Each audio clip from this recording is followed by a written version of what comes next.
বরিশাল নগরীতে উদ্বেগজনকভাবে ছড়িয়ে পড়েছে পানিবাহিত চর্মরোগ। সিটি কর্পোরেশনের হিসাবে নগরীর বস্তি ও নিচু এলাকার ৬০ ভাগের বেশি মানুষ এই রোগে আক্রান্ত। জনস্বাস্থ্য বিশেষজ্ঞরা বলছেন, অপরিচ্ছন্নতা, জলাবদ্ধতা ও দূষিত পানির কারণে প্রকট হচ্ছে চর্মরোগ।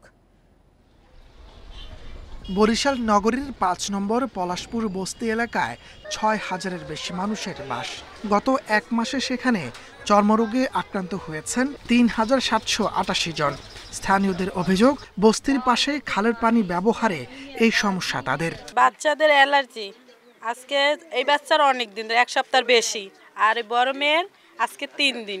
আমরা যে মেডিসিন আনি ওতে কাম হয় না। খাল কাটছে ভালো লাগে আমাদের, কোনো ড্রেনের সব দিকে লাইনগুলো না এইতে পানিটা নষ্ট করে ফেলা। স্টেডিয়াম কলোনি, নামারচর, বিডিএস বস্তি এলাকার ৬০ ভাগের বেশি মানুষ ভুগছেন চর্মরোগে, যার মধ্যে নারী শিশুই বেশি। চিকিৎসকরা বলছেন, নোংরা পানি ব্যবহার ও চিকিৎসা পুরো শেষ না করায় রোগটি নিয়ন্ত্রণ সম্ভব হচ্ছে না। একটা বড় অংশ আছেন যারা ঔষধ ঠিকভাবে কন্টিনিউ করেন না।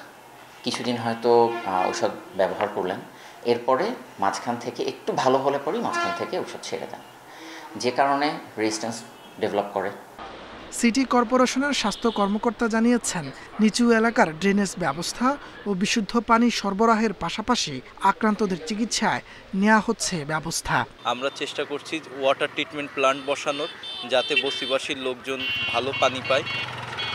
আমরা নিজেরাও বিভিন্ন এনজিওর মাধ্যমে চেষ্টা করছি যাতে করে বিভিন্ন চিকিৎসকের মাধ্যমে বস্তিবাসীর লোকজনগুলো তাদের যে অ্যালার্জিগত সমস্যা হচ্ছে, চুলকানির সমস্যা হচ্ছে, সেই সমস্যাটি সমাধান পায়।